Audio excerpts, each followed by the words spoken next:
Hoje, finalmente, a gente vai introduzir a entropia. Então, a gente veio, né, nessas aulas preparando o terreno, recordando vocês de alguns conceitos importantes e hoje, então, finalmente, a gente já tem tudo pronto para discutir essa nova função de Estado que a gente vai ver que é consequência da segunda lei, como a gente discutiu na penúltima aula. Então, existe a gente pode dizer teorema, né, que na termodinâmica se chama ou teorema de Clausius ou desigualdade de Clausius, que é a base matemática que mostra que, de fato, essa função, entropia, né, que ela, de fato, vai ser o que a gente chamou e chama de função de estado. Ou seja, uma quantidade que está definida para estados de equilíbrio do sistema. Se tiver um sistema termodinâmico num estado de equilíbrio, assim como ele tem temperatura, pensando num fluido, né? Temperatura, pressão, volume bem definidos para aquele estado, ele vai ter também entropia. Tá? Existem outras funções de estado, energia, por exemplo, a gente já discutiu. A entropia vai ser mais uma nessa lista. Então a gente não vai precisar de processos para ter uma entropia bem definida. Ela não é uma quantidade como calor e trabalho, que são definidos para processos, embora ela tenha uma conexão direta com o calor que é trocado num processo. Tá? Então tudo isso a gente vai discutir. Então, antes de entrar na desigualdade de Clausius propriamente dita, vamos voltar um pouquinho para o teorema de Carnot. Depois, a desigualdade de Clausius a gente vai construir em cima disso. Tá? A gente vai generalizar o que vai ser discutido agora para chegar na desigualdade de Clausius. Então, o teorema de Carnot ele trata de um sistema, um sistema termodinâmico, que vai passar por um processo cíclico, está indicado aqui direitinho, tá? Volta então ao seu estado inicial, e nesse processo, ao longo desse caminho que ele vai fazer, ele interage com dois reservatórios. Tá? Então, esse sistema ele pode ser, por exemplo, o que está dentro da nossa máquina térmica. Nossa máquina ela vai operar com um determinado fluido, vai fazer operações em cima desse fluido, tá? E é assim que ela recebe calor e gera trabalho. Então, pensando aqui na nossa máquina, que pode ser qualquer tipo, reversível e irreversível, a gente não precisa escolher. Para percorrer esse ciclo, ela vai trocar calor com dois reservatórios. Né? Quando a gente tinha desenhado antes, o desenho era assim. Um reservatório estava aqui em cima, entregava calor. O outro reservatório estava aqui embaixo, recebia calor. E a máquina pegava uma fração daquela energia que entrava e produzia esse trabalho. A gente só desenhou diferente. Botamos dois reservatórios aqui do ladinho. Tá? De novo, porque depois a gente vai generalizar isso aqui para vários reservatórios, então já preparamos o desenho do mesmo jeito. Tá? Bom, então esses calores aqui, um deles é positivo, é o que cede, o outro é negativo, é o que recebe calor. Tá? Então esses sinais são aqui em relação ao sistema principal. Então, essa máquina que a gente não disse qual é a natureza dela, ela pode ter, pelo teorema de Carnot, uma eficiência, no máximo, tão boa quanto a eficiência de uma máquina reversível. A gente viu que se existisse uma máquina com eficiência maior do que a eficiência da máquina reversível, claro, funcionando entre os mesmos dois reservatórios. A gente sempre precisa primeiro escolher os reservatórios. A eficiência vai ser sempre dada como função dessa escolha. Se eu pegar outros reservatórios, a mesma máquina pode ter uma eficiência diferente. Tá? Então, dizer quem são os reservatórios é essencial para poder calcular essa eficiência. Então, essa minha máquina, que é qualquer, né, uma máquina genérica, se ela for reversível, ela vai ser tão eficiente quanto a máquina de Carnot. E aí vale a igualdade.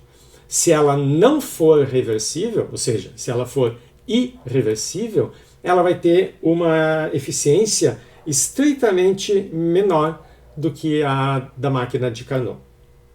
Então, esse é o significado da desigualdade.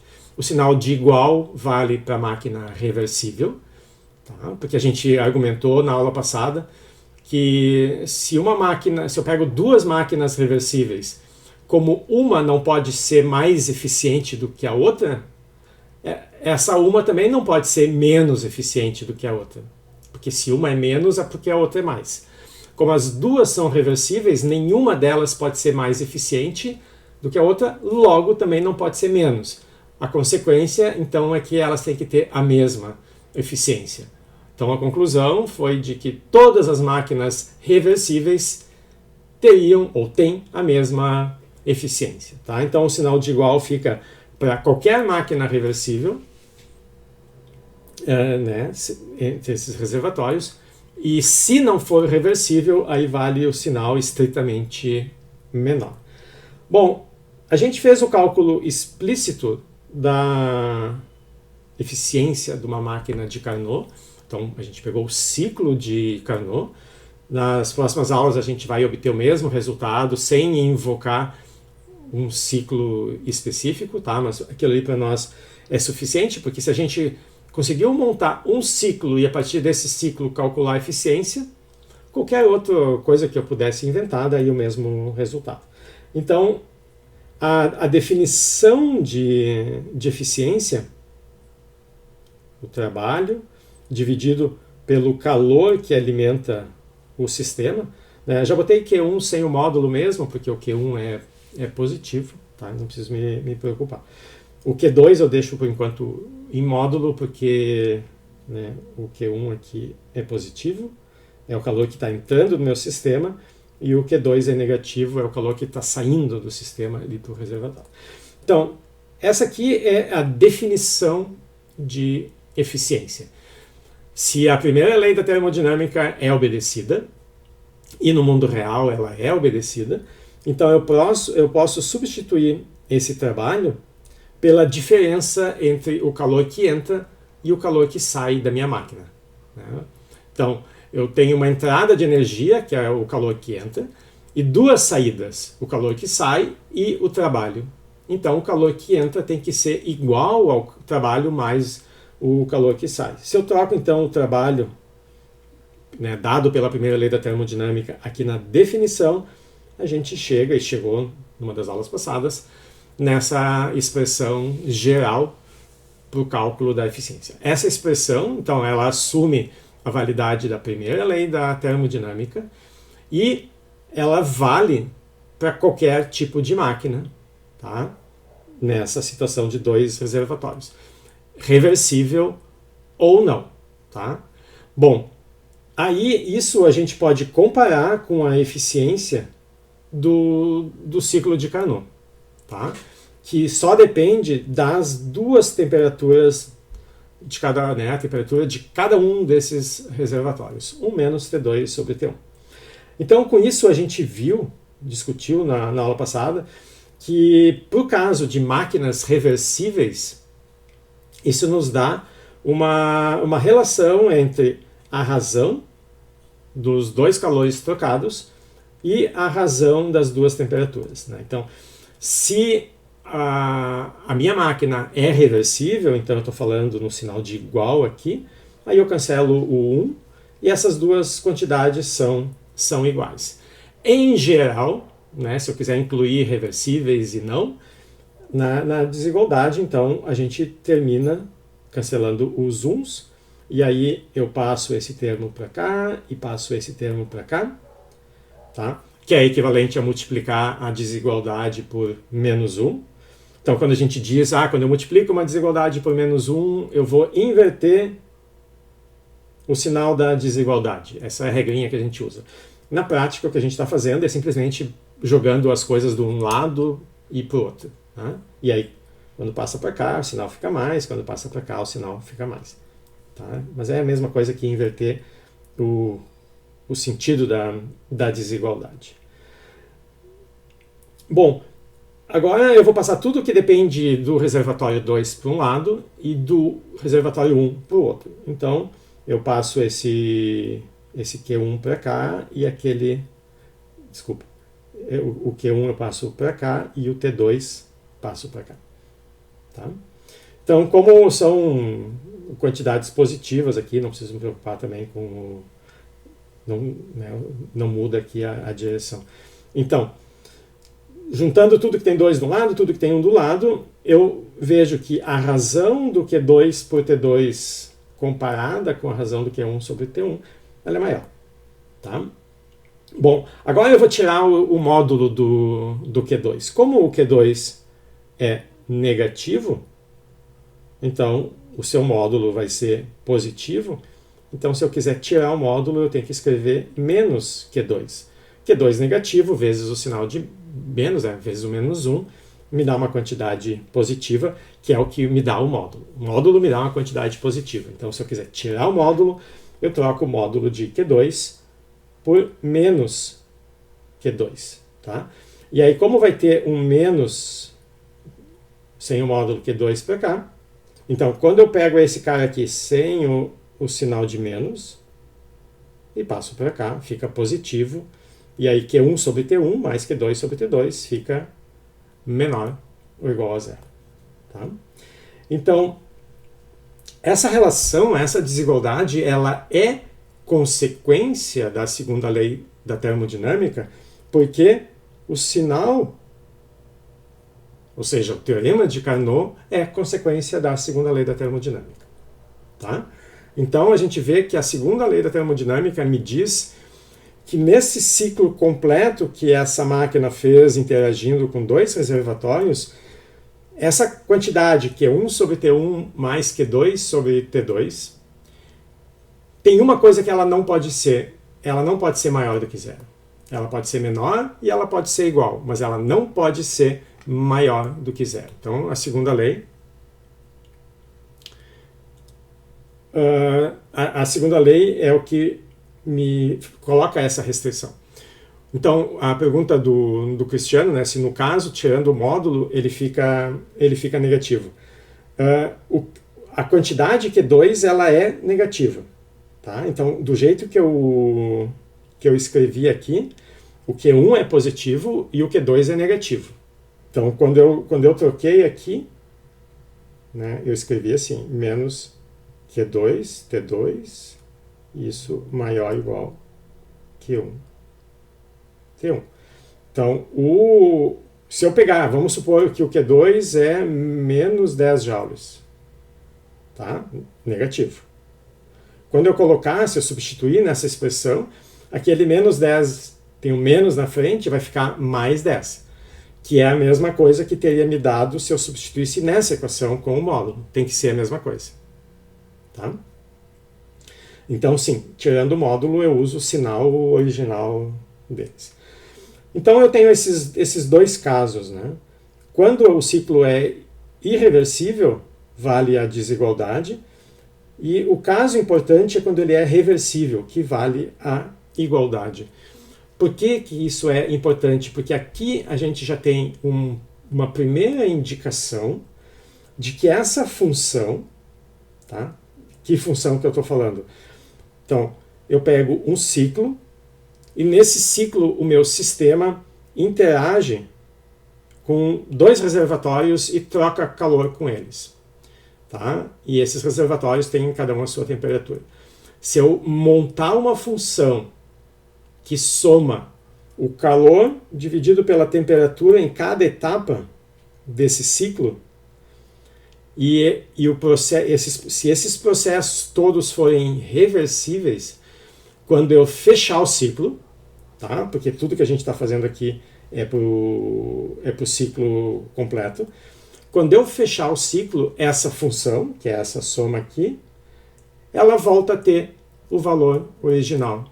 Né? Então, se eu pegar essa função pegar uma função, né, e calcular a variação dessa função ao longo do ciclo. Então, cada etapa do ciclo eu vou vendo a contribuição para aquela função. Tá? Q sobre T. Q sobre T. Quando eu terminei o ciclo, eu vi que essa função não variou. O resultado deu zero. Tá? Isso é algo que a gente espera de qualquer função de estado. Se eu começo num estado, faço um processo cíclico, ou seja, volto para o mesmo estado, todas as funções de estado voltam a ter o mesmo valor, porque elas só dependem do estado. Tá? Então aqui a gente já tem alguma indicação de que essa quantidade aqui, Q sobre T, somada, né, integrada ao longo do ciclo, vai representar uma função de estado. Então essa quantidade está bem próxima já da nossa definição de entropia. Então, agora a gente já tem uma ideia do funcionamento aqui do argumento. Vamos passar para o caso da chamada desigualdade de Clausius. Então, de novo, a gente vai ter um sistema fazendo um processo cíclico, só que ao invés de interagir com duas fontes térmicas, a gente estende o nosso caso anterior e agora tem N reservatórios, N fontes térmicas. Tá? Então, ao longo do processo cíclico que o sistema faz, ele vai interagir com todos esses reservatórios, todas essas fontes, vai trocar calor com elas. Num caso, ele pode receber calor, no outro ele pode perder, ou seja, ceder calor para a fonte. Então, os QIs aqui, eles podem ter qualquer um dos sinais. Tá? Inclusive C0. Né? Eu posso ter uma etapa do meu ciclo que seja uma etapa adiabática e não tenha troca de calor nenhuma. Tá? Mas a gente não está entrando nos detalhes específicos, o nosso argumento ele é genérico. Tá? Então a gente tem N interações com N fontes caracterizadas pelas suas temperaturas, com as quais o sistema troca alguma quantidade de calor, e cada um desses processos pode produzir uma certa quantidade de trabalho WI. Então, quando a gente soma as contribuições de cada uma dessas etapas, a gente tem o trabalho total do ciclo. Tá? Então, o meu ciclo me dá um trabalho e é isso que esse processo me devolve. Tá? Ou não, se esse processo não for permitido pela segunda lei. Esse é justamente o problema que a gente quer responder. Tá? A pergunta que a gente quer responder.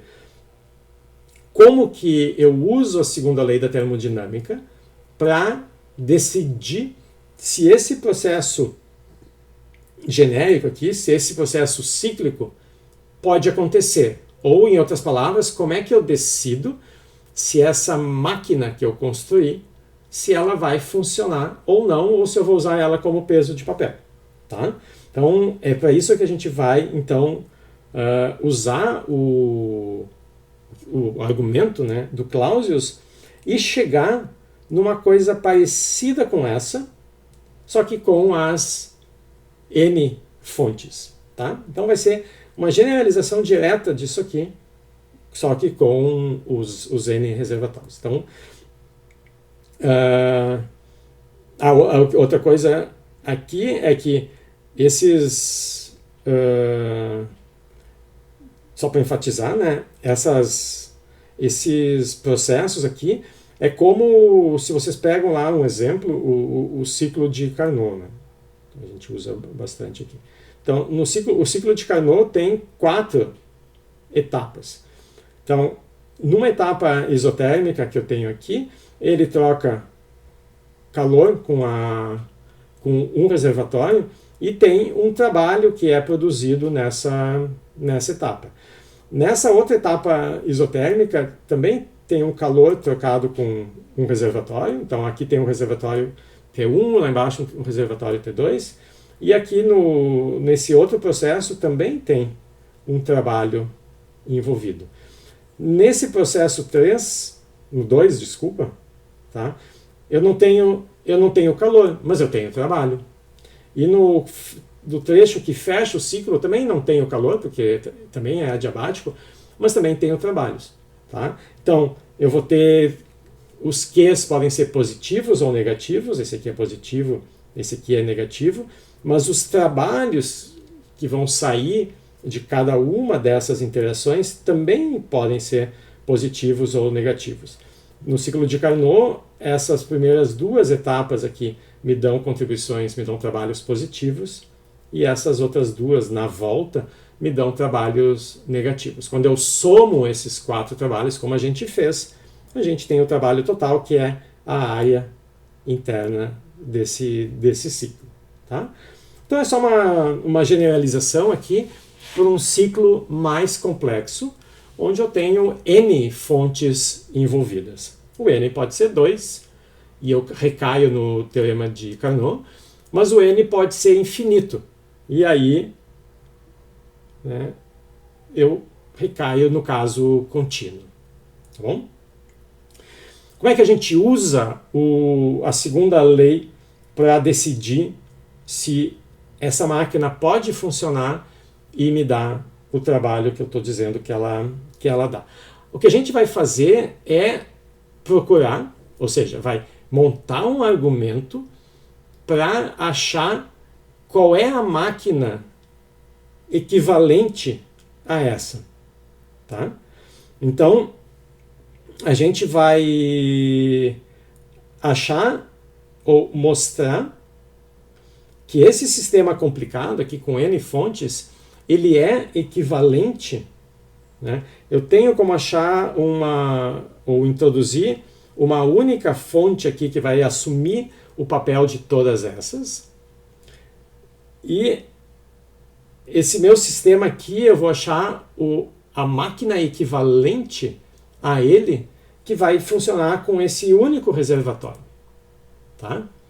Bom, do jeito que eu coloquei aqui, se eu conseguir mostrar isso, essa máquina não pode funcionar, porque a segunda lei da termodinâmica me diz que eu não posso retirar calor de um reservatório, e como único efeito desse processo, ou seja, tudo fica igual, mas eu transformo todo esse calor em trabalho. Tá? Isso eu não consigo fazer pela segunda lei da termodinâmica. Então, se eu mostrar que esse meu sistema é equivalente a ter uma máquina operando com um único reservatório e nenhum outro efeito no sistema, ela não pode funcionar desse jeito, ela não pode receber calor e produzir trabalho, mas ela pode funcionar invertida. Tá? Não tem nenhum problema eu produzir trabalho ou usar trabalho e transformar esse trabalho 100% em calor. A segunda lei da termodinâmica não está me dizendo que não tem como uma máquina interagir com um único reservatório. Tem, né? Desde que seja no sentido que ela deixa. Desde que seja recebendo energia e transformando essa energia útil em calor. Tá? Esse é o princípio do rabo quente, por exemplo. Ele pega energia da tomada que poderia ser usada para qualquer coisa, então ele está usando trabalho, e dissipando essa energia na forma de calor. Tá? Não tem nenhum problema. O que vocês não vão conseguir é pegar um rabo quente, botar dentro de uma água que está a 100 graus, por exemplo, botar na tomada e esperar que vai sair energia da água e vai voltar para a tomada. Não tem como fazer esse caminho. Tá? Então, o argumento que a gente vai fazer vai ser construir essa máquina equivalente, e a gente vai conseguir fazer isso, e no momento que tem um único reservatório, a segunda lei me diz que o sentido de funcionamento tem que ser esse, não pode ser outro. Tá?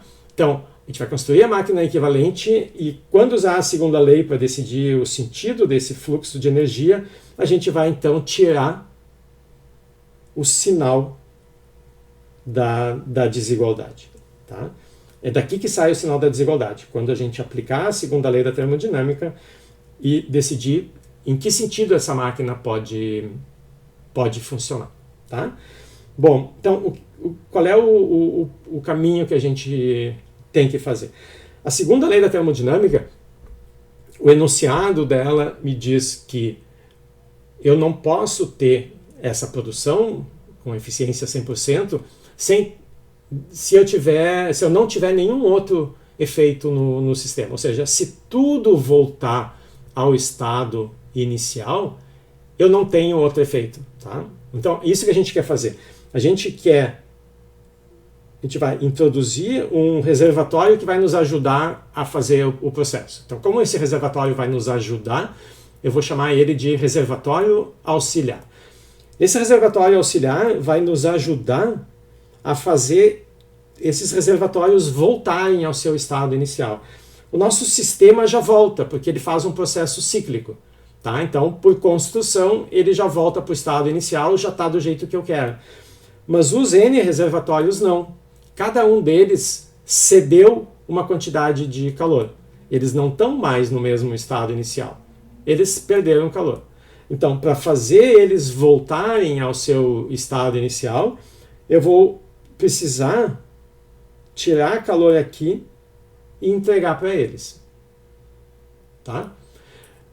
Mas eu não posso fazer isso desse jeito simples, porque a gente viu que alguns desses processos eles podem receber e outros podem ceder calor aqui.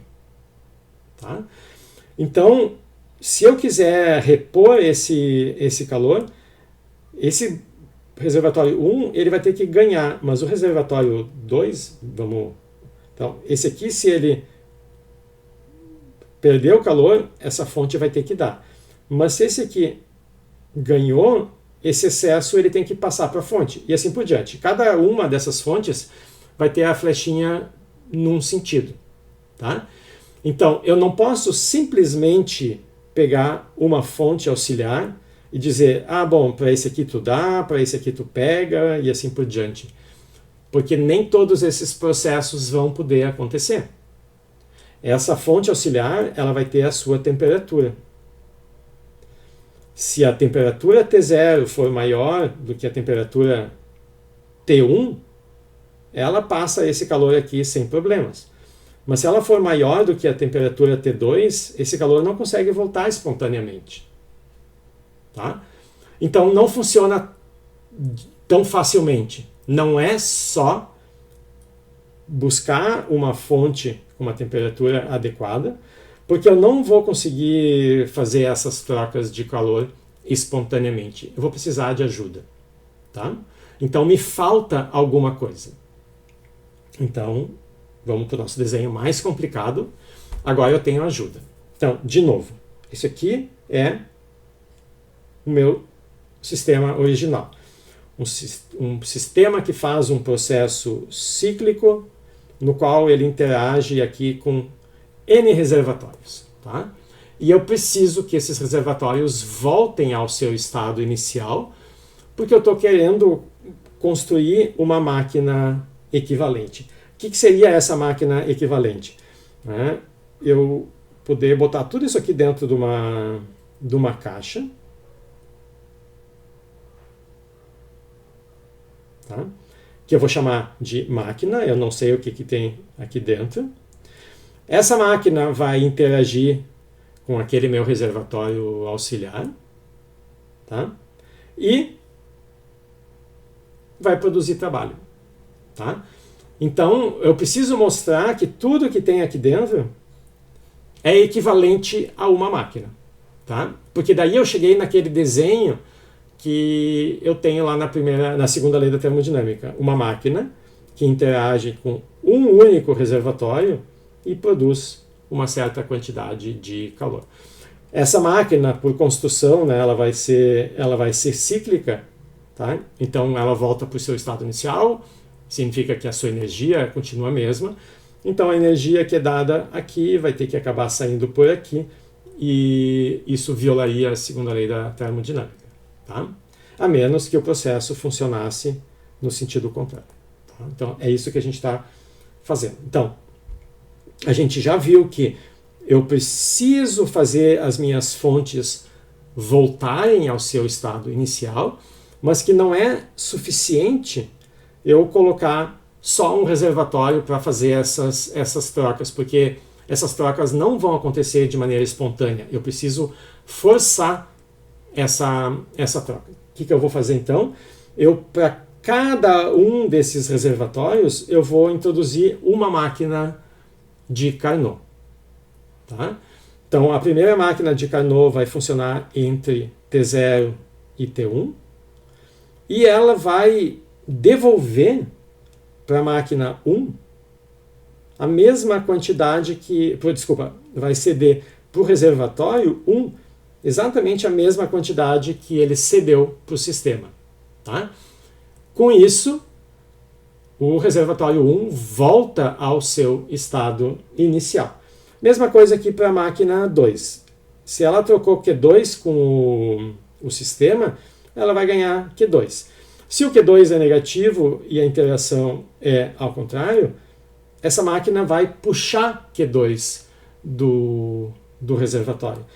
Não tenho nenhum problema nisso, porque a gente está colocando máquinas de Carnot, que a gente sabe que são reversíveis. Então eu já estou usando uma máquina que eu sei que funciona nos dois sentidos. Às vezes ela vai funcionar assim, às vezes ela vai funcionar assim. Tá? Tudo bem, aqui não tem nenhuma dificuldade. Bom, a máquina de Carnot, a energia que entra nela é maior do que a energia que sai, porque ela faz um certo trabalho aqui. Tá? Então, entra calor na máquina e sai aqui um pouquinho. Então, quando eu usar essas máquinas de Carnot, pode ser que a combinação de todas elas, né, me gere uma certa quantidade de trabalho. Não tem problema. Tá? Eu simplesmente junto esse trabalho com aquele feito no sistema e isso me dá o trabalho total. Depois vai ficar transparente. Quando eu tiver a minha máquina efetiva, a única coisa que eu preciso saber é o trabalho total que saiu ali de dentro. Tá? Se foi do sistema principal, das máquinas auxiliares, não me importa. Tá? Mas então o argumento é esse. Eu preciso usar uma máquina de Carnot intermediária para devolver a quantidade Q2 aqui do sistema, tá? Porque a máquina pode forçar a interação que não aconteceria espontaneamente, ou seja, eu não tenho um refrigerador ideal, mas eu tenho uma máquina reversível que pode trabalhar como refrigerador e tirar calor e jogar lá para cima. Tá?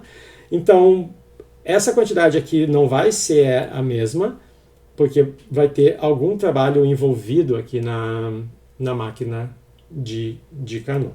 Tá? Bom, como eu sei que essa máquina é uma máquina de Carnot, tá? Vale aquela relação que a gente tinha escrito entre os calores e as temperaturas desses dois reservatórios. Tá? Então, a máquina de Carnot está funcionando aqui entre um reservatório a temperatura T0 e um reservatório a temperatura T2. Tá? Então, eu vou escrever aqui não para o 2, mas para o iésimo, para um reservatório qualquer. Então, a razão entre o calor cedido, né, aqui e o calor que entra é a mesma razão das duas temperaturas. Então, Q2 dividido por Q02 é a mesma coisa que T2 sobre T0. Como isso vale para qualquer um dos reservatórios, vale para o iésimo. Tá? Então, com isso, eu posso isolar isso aqui e eu sei exatamente quanto calor a minha máquina auxiliar vai precisar tirar do reservatório para produzir o calor Q2 que ela precisa repor para o reservatório 2. Tá? Ou seja, como as máquinas são de Carnot, são máquinas reversíveis, eu consigo tirar essa expressão aqui. Tá? Como T0 vai ser maior aqui do que TI, esse Q0i vai ser maior do que o QI. Tá bom? Então, quanto calor esse nosso reservatório auxiliar vai trocar nesse processo cíclico? É só somar quanto calor ele vai dar para cada uma dessas máquinas de Carnot, ou receber. Tá? Então, o calor total que é trocado aqui é simplesmente a soma dos calores individuais aqui, que são dados por essa expressão. Tá? Então, eu posso substituir isso aqui. Então, eu tenho a soma. Esse T0 é constante, ele sai da minha soma. E eu tenho a soma aqui sobre QI sobre TI. Então, a gente já está se aproximando daquela função que eu tinha antecipado lá no primeiro slide, usando só dois reservatórios. Lá eu tinha Q1 sobre T1 mais Q2 sobre T2. E agora eu tenho a soma sobre todos os N passos desse meu processo cíclico. Tá? Bom, então agora eu tenho já a minha máquina efetiva. Tudo que está aqui dentro, por que eu posso dizer que isso aqui corresponde a uma máquina efetiva? Bom, o sistema ele faz um processo cíclico, ele volta para o mesmo estado. Cada uma das máquinas de Carnot faz um processo cíclico, cada uma delas volta também para o mesmo estado. Da maneira como eu construí o sistema, eu agora garanti que os reservatórios também estão voltando para o mesmo estado. É o papel dessas maquininhas de Carnot que eu estou usando. Ou seja, tudo que está aqui dentro, depois desse ciclo, voltou ao seu estado inicial. Que é o que a gente espera de uma máquina funcionando ciclicamente, que ela faça o que tem que fazer e volte ao seu estado inicial. Não me importa o que tem lá dentro, tá? Só me importa que tudo voltou ao seu estado inicial. Então aqui eu sei, pela maneira como a gente construiu, que tudo voltou ao seu estado inicial.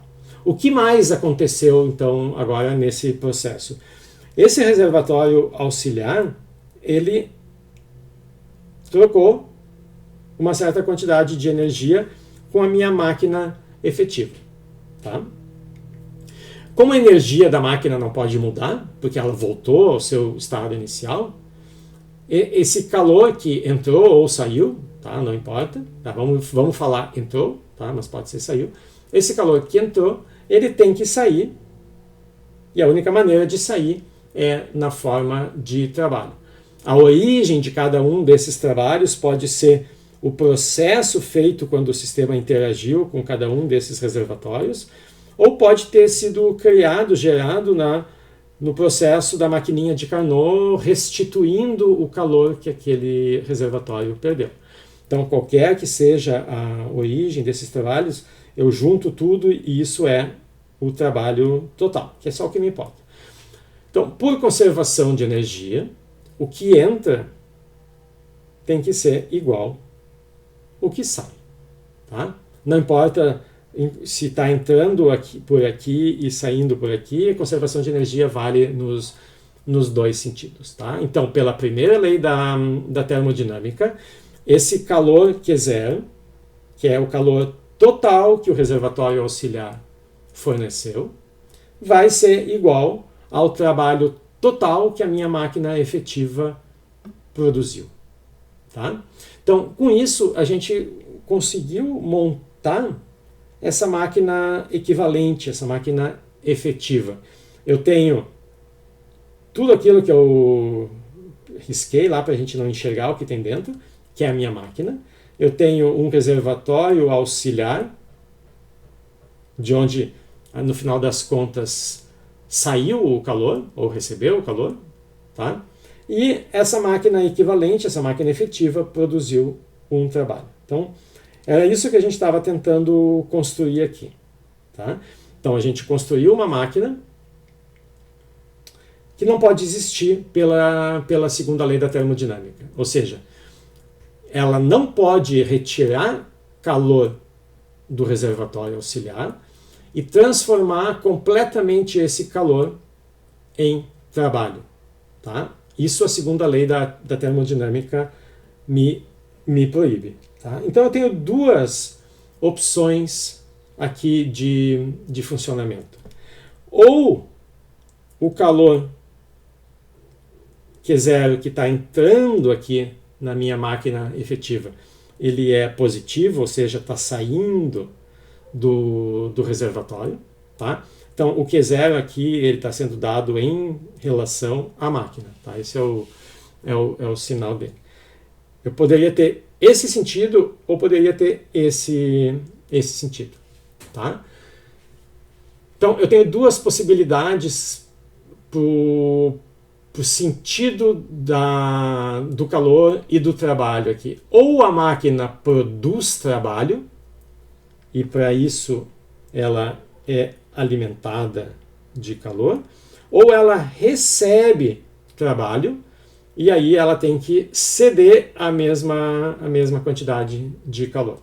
Existe uma terceira possibilidade intermediária aqui, é que esse Q0 seja zero. Tá? Que não tenha troca. Aquelas trocas todas que o sistema fez se anularam completamente. Tá? Então, se esses calores aqui se cancelarem, não quer dizer que não existam, mas eles se cancelam, eu ainda teria uma possibilidade que é o sinal de igual. Então, o que a segunda lei da termodinâmica me diz é que isso aqui não pode acontecer. Eu não posso ter uma máquina funcionando usando um único reservatório térmico, produzindo 100% da energia que entra como energia útil e não tendo nenhum outro efeito no sistema. Que não tem nenhum outro efeito, a gente sabe, porque tudo voltou ao seu estado inicial, né? Exceto o reservatório que perdeu o calor. Tá? Então, se isso aqui eu não posso ter, a minha única possibilidade é essa. Tá? Então, a gente já falou antes, não tem nenhum problema a máquina dissipar toda a energia que ela recebeu na forma de calor. Então, é possível a nossa máquina ceder calor para o reservatório, então é possível ter um Q0 negativo, tá?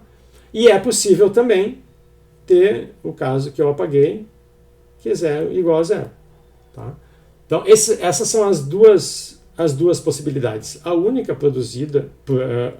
proibida é essa aqui. Tá? Então, a segunda lei da termodinâmica, ela entra aqui. Ao me dizer em que sentido esse calor pode cruzar da máquina equivalente para o reservatório. Tá? Ou cruza nesse sentido, ou não cruza. Tá? Porque ter o Q0 igual a zero seria o equivalente a não ter troca líquida de calor. Tá? A troca líquida, que é esse Q0, ou é nesse sentido, ou é inexistente. Então a segunda lei da termodinâmica me diz que o Q0 tem que ser menor ou igual a zero. Mas a gente viu que o Q0 é igual a essa soma aqui. Então o que a segunda lei está me dizendo é que isso aqui é menor ou igual a zero. Bom, esse T0 não precisa me preocupar, porque ele é uma quantidade positiva. Então, para que esse produto seja negativo, quem tem que ser negativo é essa soma. Tá? Então, essa é a famosa desigualdade de Clausius. Se eu tiver um sistema fazendo um processo cíclico, ou seja, essa soma é sobre o ciclo, sobre todas as etapas que compõem o ciclo, que no nosso caso, por enquanto, são essas N etapas aqui.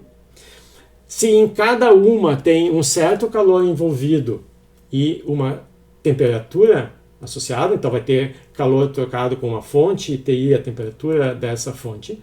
Se eu somar essa quantidade sobre o ciclo, eu preciso necessariamente que o resultado seja ou negativo ou nulo. Tá? A segunda lei da termodinâmica me proíbe de ter o sinal maior aqui. Eu posso estender esse resultado para o caso contínuo. O caso contínuo eu vou ter infinitas fontes envolvidas, de tal maneira agora que cada uma delas vai trocar um calor infinitesimal com o meu sistema.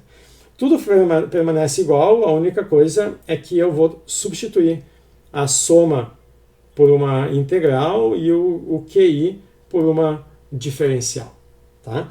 E a gente usa essa notação de integral fechada porque tanto a soma quanto a integral é feita sobre todo o ciclo. Tá?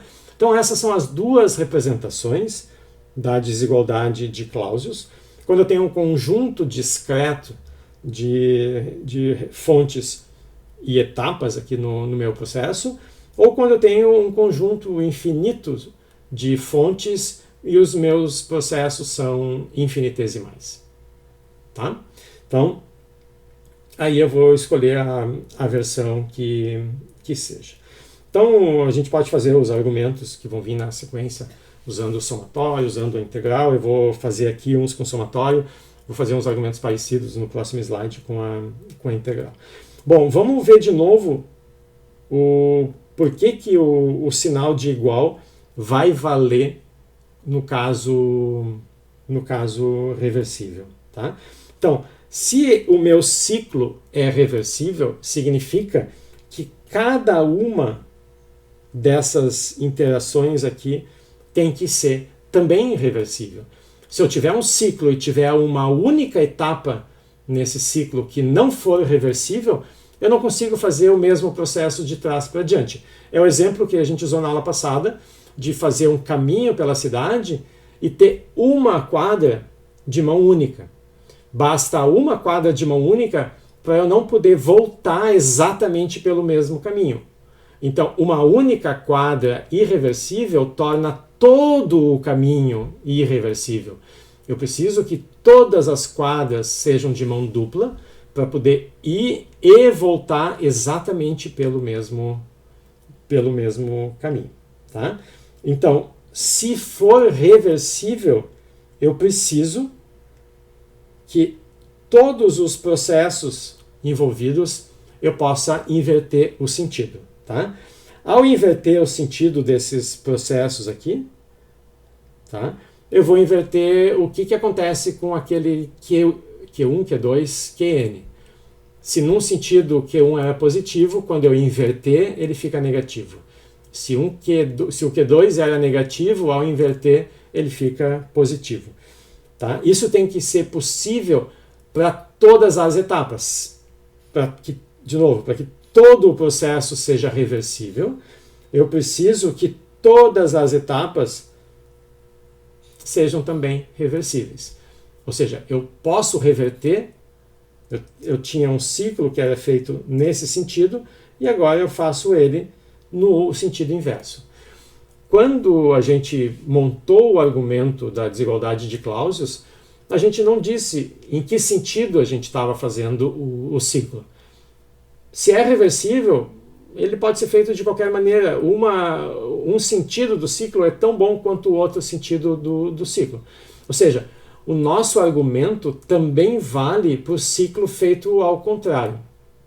Tá? Então, se eu pegar o ciclo ao contrário, a desigualdade de Clausius necessariamente tem que valer. Então, eu pego a desigualdade de Clausius, só que agora com o ciclo ao contrário.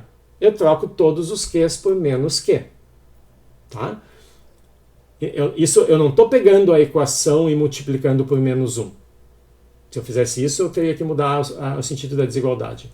Eu estou aplicando o teorema de Clausius, a desigualdade de Clausius, num outro processo que, por acaso, é igual ao processo que eu tinha feito antes, mas ao contrário. Cada etapa é feita ao contrário, cada QI ele vai ser trocado pelo seu contrário também, por menos QI. Tá? Então eu estou analisando o ciclo funcionando ao contrário, tá? Mas como ele é um ciclo como qualquer um e a desigualdade de Clausius vale para todos os ciclos, ela vale para esse também. Ou seja, eu tenho a desigualdade aqui aplicada a menos QI, aplicada para o ciclo invertido. Tá? E eu vou comparar com a desigualdade no sentido original do ciclo. Tá? Esses são dois ciclos, um o inverso do outro, os dois obedecendo à desigualdade de Clausius. Por isso que o sinal aqui ainda é o mesmo. É a mesma desigualdade. Agora, para comparar os dois, eu vou tentar deixar o lado aqui do somatório com a mesma cara. Tá? Então, preciso me livrar aqui desse sinal de menos. Bom, posso passar isso aqui para o outro lado. Então, fica mais. Então, como eu passei para o outro lado, agora o meu sinal é maior ou igual. Tá? Então, como conclusão, como consequência de aplicar o teorema, a desigualdade de Clausius, a um processo reversível, notem que se eu tivesse alguma etapa irreversível aqui, meu argumento já não funcionaria, porque teria um dos Qs que eu não poderia inverter. Eu só posso usar isso porque eu garanto que todos eles são reversíveis. Tá? Então esse argumento eu não consigo fazer no caso irreversível. Mas se for reversível, então eu vou inverter, vou passar para o outro lado, e aí eu chego numa desigualdade que é quase igual. A diferença entre as duas é o sinal de maior ou igual. Então, se eu faço o meu processo reversível num sentido, essa função ela vai ser menor ou igual a zero. Se eu inverter o sentido, a mesma função, tá? Ela agora vai ser maior ou igual a zero. Então, eu não tenho como a mesma função ser positiva e negativa ao mesmo tempo. Mas eu posso ter a mesma função igual a zero. Então, a única maneira de satisfazer essas duas desigualdades ao mesmo tempo é que essa soma seja zero. Tá? Então, na desigualdade de Clausius, o sinal de igual ele vale quando o processo é reversível. E o sinal de menor vale quando não for, quando for irreversível. Tá? Então, a gente completou agora o nosso argumento da desigualdade de Clausius. A gente sabe como essa função se comporta e sabe também, né, então, qualquer que seja o ciclo, essa função num ciclo, ela ou permanece igual ou ela diminui. E eu sei também que, no caso reversível, ela não muda. Esse não muda que é o que vai nos permitir introduzir a entropia. Tá?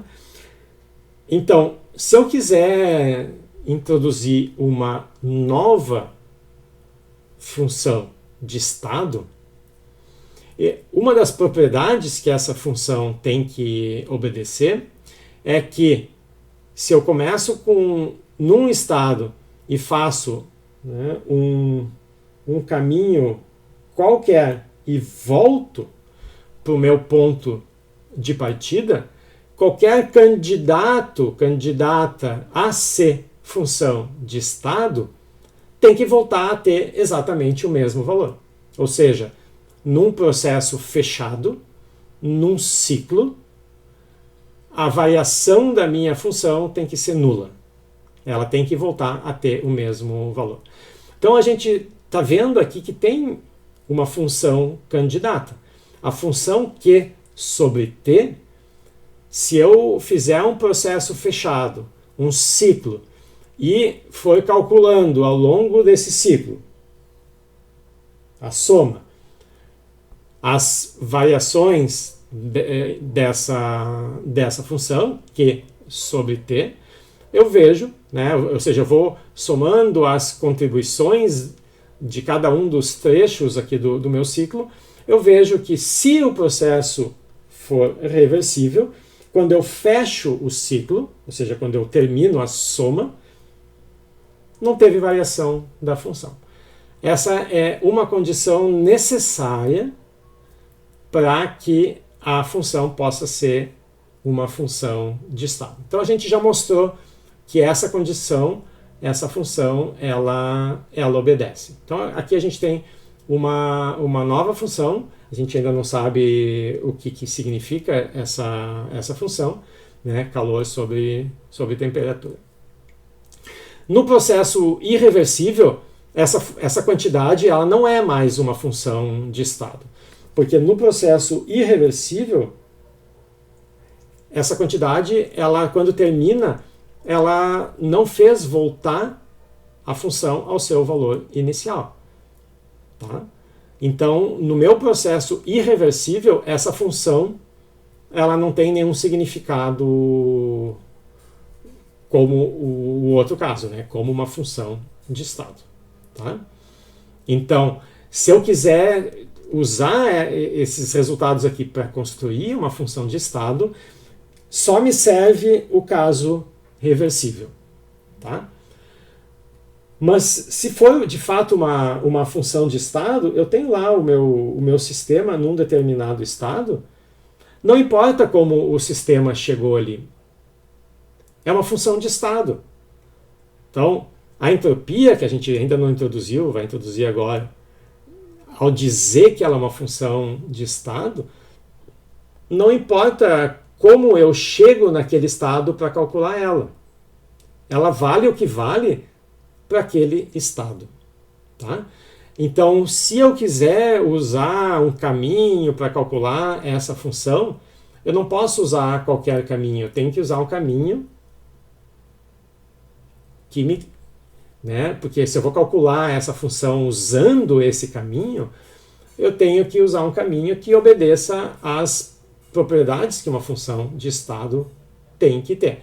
Tá? A gente vai voltar a isso agora quando a gente comentar sobre a outra condição que a função de estado tem que obedecer. Então, eu vou propor a nova função de estado e aí a gente vê o que ela precisa satisfazer.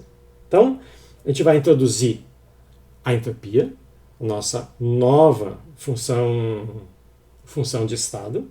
Tá?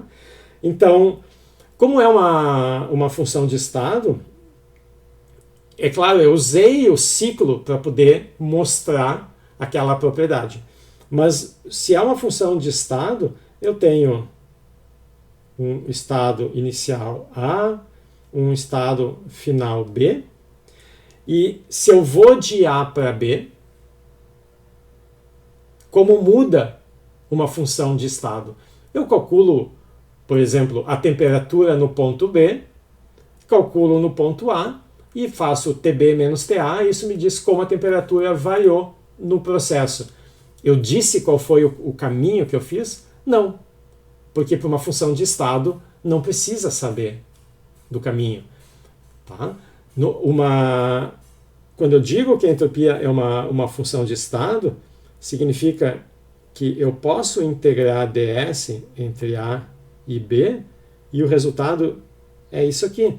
Faz sentido falar na entropia do estado A, na entropia do estado B, porque elas são funções de estado. Tá? Então, não depende do caminho, só depende dos dois estados onde eu começo e onde eu termino. Tá? Então, agora, ao invés de pegar aquele meu ciclo fechado, tá? Onde o ΔQ sobre T dava zero, então voltando aqui, Tá? Estou olhando isso aqui. Se o meu processo for reversível, a gente tem o caso particular, onde essa integral é zero. Para a gente não confundir o caso irreversível com reversível, eu vou botar, por enquanto pelo menos, um Rzinho aqui. Tá? Essa propriedade vale se o meu ciclo, tá? Isso aqui representa o ciclo, se ele for reversível. Tá? Então, esse aqui é o nosso ponto de partida para definir a entropia. Agora, ao invés de olhar o ciclo, eu vou pegar o ponto A e o ponto B. Se eu continuasse, voltasse para o ponto A, né, eu teria essa propriedade aqui. Mas como eu não estou fechando, eu estou usando isso aqui. Tá? Integral de A até B. Né, como é que eu vou de A até B? Eu começo no ponto A e paro no ponto B. Se eu fosse usar aquela propriedade, eu continuaria. Eu ia de A até B e depois eu continuava de B até A. Tá? E aí valia o igual a zero. Como agora eu estou parando aqui no ponto B, essa minha quantidade não vai ser necessariamente igual a zero. Ela vai dar um valor até aqui e quando eu continuar, me dá o que falta para zerar. Mas de A até B não zera. Tá? Então eu estou usando a desigualdade de Clausius. Aqui eu escrevi essa aqui, eu poderia ter escrito assim também. Tá? Delta Q. Só que abrindo esse ciclo. E dizendo que, por satisfazer as propriedades que uma função de estado tem, que a gente já vai ver agora, tá? Ao invés de integrar sobre todo o ciclo, eu integro no caminho que eu fiz, de A até B. Tá? Então, essa expressão, na verdade, está me dando uma maneira de calcular a variação de entropia.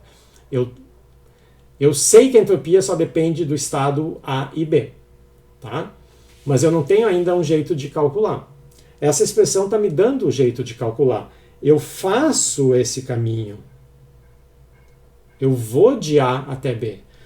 E vou contabilizando o ΔQ ao longo desse caminho, dividido pela temperatura naquele ponto.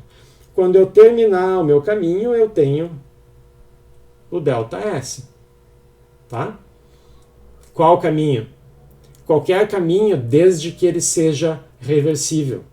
Porque só quando era reversível que a gente podia usar o sinal de igual. Por isso que a gente bota o Rzinho aqui. Tá? Bom, para essa proposta de função de estado S, tá? Para a gente poder aceitar ela como realmente uma função de estado, ela tem que obedecer duas propriedades. Uma é a que a gente já mostrou, né, que é o caso da desigualdade de Clausius quando vale o sinal de igual, ou seja, a igualdade de Clausius, que vale para o ciclo reversível, que a gente viu que seja essa soma, ou seja, essa integral, se eu fecho completamente, se eu termino o ciclo, essa função aqui ela vai a zero. Então, se eu quiser fazer a integral fechada aqui, o meu ponto B tem que ser, de novo, o ponto A. Né? Tem que voltar para o ponto de partida. E aí aqui eu fico com SA menos SA, que de fato é zero. Tá?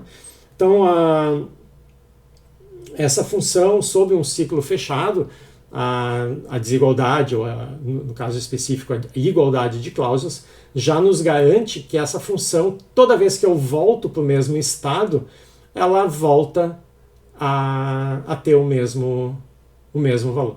Se acontecesse alguma coisa no caminho, que quando eu voltasse essa quantidade tivesse aumentado ou diminuído, eu vou dizer, não, eu estou no mesmo estado e essa quantidade já é o segundo valor que ela tem, então ela não sabe o que ela é. Então ela não é uma função de estado. Tá? Ela vai depender do caminho que ela fez para chegar ali. A outra propriedade que eu preciso obedecer para ter uma função de estado, para que isso aqui seja o meu ΔS, essa quantidade só pode depender dos dois pontos, o A e do B. Tá? Não pode depender do caminho. Eu posso usar um caminho reversível e calcular para ter o valor. Mas ao dizer que o ΔS só depende do A e do B, não depende do caminho, isso significa que se eu fizer um caminho reversível aqui, vou chamar de caminho 1, e fizer o caminho 2 aqui também reversível, o resultado tem que ser o mesmo. Tá? Esse processo, se for irreversível, o resultado vai ser independente do caminho que eu escolher. É isso que a gente precisa mostrar ainda. Mas é isso que precisa. Tá? Eu preciso... Né? Então, por exemplo, lá na mecânica, vocês tinham a energia potencial gravitacional. Aí vocês tinham uma montanha-russa que fazia uma coisa complicada. E vocês queriam saber, nesse caminho aqui, qual foi a variação da energia potencial gravitacional? Para ir de A até B. Fazer o cálculo usando o caminho real que o carrinho fez, aqui não tem atrito, tá? É uma coisa complicada, porque quem faz trabalho aqui é a força da gravidade, tem a normal, e como esse caminho é tortuoso, né, a gravidade aqui e o deslocamento, que é tangencial aqui, vão ficar trocando de ângulo relativo todo o tempo. Então eu teria que saber exatamente a função aqui descrevendo esse caminho para fazer o cálculo pelo caminho. Mas a energia potencial gravitacional, ela só depende do estado B e do estado A. Tá? Só depende da diferença de altura desses dois estados. Não importa como eu saí do A e cheguei no B. Então, por que eu vou usar o caminho complicado que eu fiz aqui, se eu posso fazer um caminho mais simples, que é vertical até a altura do B e horizontal até chegar nele? Né? Porque se eu faço isso, eu só preciso me preocupar em calcular o trabalho no trecho vertical, porque no trecho horizontal, deslocamento e trabalho são perpendiculares, não tem trabalho. Tá? E assim eu consigo achar outro caminho que facilita o meu cálculo. Isso eu só posso fazer porque a energia potencial gravitacional, ela não depende do caminho, mas só das duas configurações do sistema. Onde é que está a Terra e onde é que está o objeto no ponto A, no estado A e no estado B. Aqui na termodinâmica é a mesma coisa. Para poder dizer que a entropia é uma função de estado, o cálculo tem que ser independente do processo que eu escolher. Se é independente do processo, eu não preciso obrigar o meu sistema a fazer um processo reversível. Ele faz o que ele quiser. Tá? Eu uso aquele processo que ele fez se for conveniente. Se não for, eu uso outro processo reversível que facilite a minha vida, que facilite o meu cálculo. A gente vai ver exemplos depois. Tá? Então eu preciso mostrar que existe essa independência aqui. Bom, isso é simples de mostrar. Tá?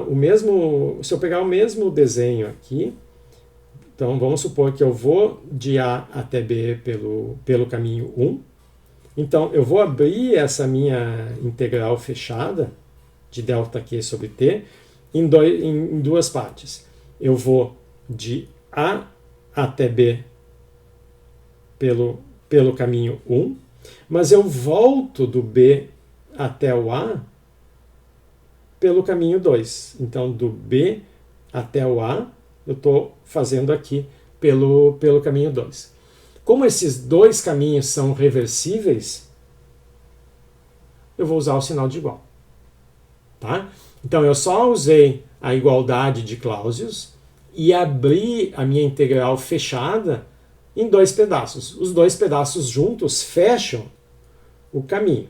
Tá? Então, até agora não fiz nada. Bom, Se todo o meu processo é reversível, cada um desses pedaços também tem que ser.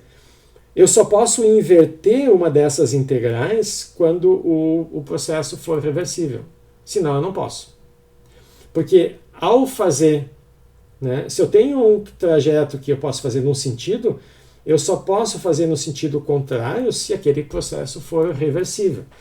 Se ele for reversível, eu vou, então, trocar os índices de lugar. Eu troco o A e o B. Tá? Mas eu mantenho o mesmo caminho. Tá? Eu tenho o caminho 2 aqui, mas eu só estou invertendo ele.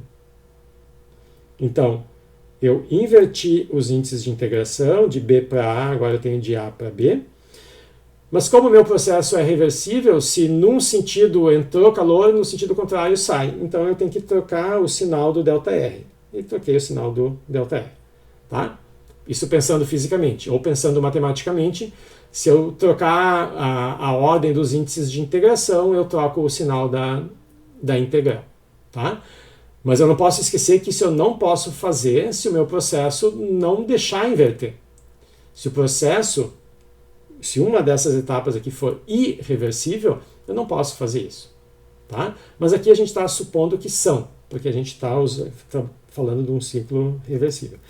Então, quando eu troco de lugar os índices da minha integral, eu troco o sinal dessa integral e agora eu posso passar para o lado de lá. O que eu ganhei fazendo isso? Eu agora tenho as duas integrais. Antes uma ia de A para B e a outra de B para A, mas ao inverter eu também tenho agora uma integral de A para B. A diferença dessas duas integrais é que numa eu vou pelo caminho 1 e na outra eu vou pelo caminho 2. Então, ao passar isso aqui para o lado de lá, e obtendo essa equação, o que a gente está mostrando é, se eu começo no ponto A e vou até o ponto B pelo caminho 1, ou eu saio do A e vou também para o B, mas pelo caminho 2, né, 1 e 2, eu obtenho o mesmo resultado. Tá? Então, como consequência da igualdade de Clausius, a gente obtém que essa quantidade ela é independente do caminho, desde que esses caminhos sejam reversíveis. Eu usei que os dois pedaços são reversíveis ao escolher esse sinal de igual. Eu só consegui fazer esse argumento e dizer que essas integrais são de fato iguais porque os dois processos são reversíveis. Então, por isso que tem esse Rzinho aqui. Tá? E essa é a segunda propriedade que a gente precisava para poder dizer que ΔQ sobre T é uma variável de estado, que se eu integrar, né, de A até B, eu vou achar S no ponto B menos S no ponto A. A única informação que entra é S nos extremos aqui do meu caminho, já que é independente do caminho.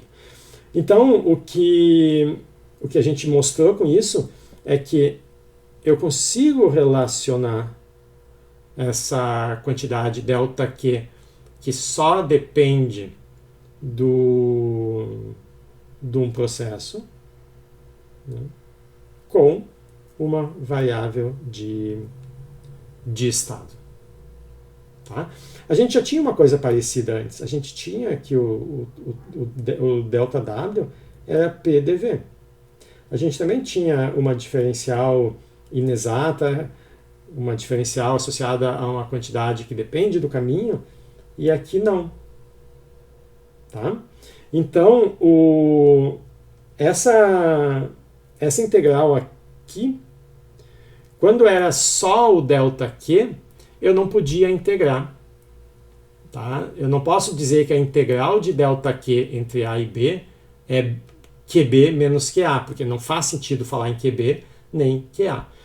Mas ao multiplicar essa função ΔQ por 1 sobre t, essa função passou a ser integrável. Tá? Então esse 1 sobre t é o que vocês estudaram lá em equações diferenciais, se chama o fator integrante. É aquela função que eu multiplico uma função ou uma diferencial que eu não consigo integrar e que deixa ela integrável. Tá? Tanto que agora que eu multipliquei por 1 sobre t, a gente acabou de ver as propriedades dessa função que me dizem que ela é de fato integrável. Tá? Então, agora com esse resultado e com esse resultado, isso a gente vai discutir na próxima aula, a gente vai poder escrever a nossa primeira lei da termodinâmica só usando variáveis de estado. Não tem mais calor e trabalho aqui. Tem no sentido de que TdS é calor e PdV é trabalho, mas as variáveis U, TS, PV são todas variáveis de estado. Tá? Esse aqui vai ser praticamente o nosso ponto de partida na segunda área. Tá? A gente vai chegar nessa equação aqui por um outro caminho, uma forma mais axiomática. A gente vai estabelecer algumas hipóteses e vai chegar a isso. Tá? A gente agora está fazendo uma revisão, mais ou menos seguindo o caminho histórico de como a termodinâmica foi construída, baseada na fenomenologia. Sim, a entropia, sim, ela é o último assunto da primeira área. Tá? Bom, esse é o ponto onde a gente vai parar hoje. Então, o que a gente fez hoje? A gente introduziu uma nova função. A gente ainda não sabe calcular e não sabe interpretar essa quantidade. A gente só viu que ela existe e que é de fato uma função de estado, porque obedece aquelas propriedades que a gente espera de uma função de estado. Então, eu resolvi inverter as próximas duas aulas. Então, na próxima aula, a gente vai começar fazendo exemplos. Tá? Então, porque antes de formular ou de reformular a segunda lei da termodinâmica baseado aqui na entropia, que é o que a gente vai fazer na quarta-feira, eu achei melhor a gente primeiro ver como que a gente operacionaliza o cálculo da entropia. Então, na próxima aula, a gente revisa, né, o que é essa função, e a gente faz uma série de exemplos mostrando como calcular em diferentes situações essa quantidade. Para depois, na aula seguinte, já tendo um pouco mais de familiaridade com o conceito, aí a gente enuncia a segunda lei como uma propriedade da entropia e discute o significado físico dela. Tá? Tanto como a gente interpreta macroscopicamente a entropia, como a sua interpretação do ponto de vista microscópico. Tá? E aí a gente fecha a disciplina, a matéria na quarta-feira e sobra ainda a sexta-feira para vocês trazerem dúvidas de conteúdo, de problemas. Tá? Mas então, por enquanto, a gente só introduziu a função, a gente demonstrou um teorema, né, a desigualdade de Clausius, a gente mostrou que a gente mostrou que a segunda lei implica na desigualdade de Clausius. Então, a forma da entropia, tá, essa função aqui, é consequência direta também da segunda lei da termodinâmica. O que a gente precisa, então, agora é ver como trabalhar com essa quantidade, como calcular ela em alguns casos, e depois como é que a gente pode reenunciar, reformular a segunda lei para não mais falar de máquinas térmicas, de refrigeradores, mas falar do comportamento de uma função termodinâmica. Tá? Aí quando a gente fizer referência à entropia, a gente conseguiu finalmente se livrar daquele ranço tecnológico dos enunciados clássicos da segunda lei, né? Então a gente não quer associar uma lei fundamental da física a uma tecnologia específica. Tá? Não faz muito sentido isso. Foi assim que apareceu, mas a gente não precisa ficar com ela desse jeito. Então, a versão moderna da segunda lei é em termos da segunda lei. Tá?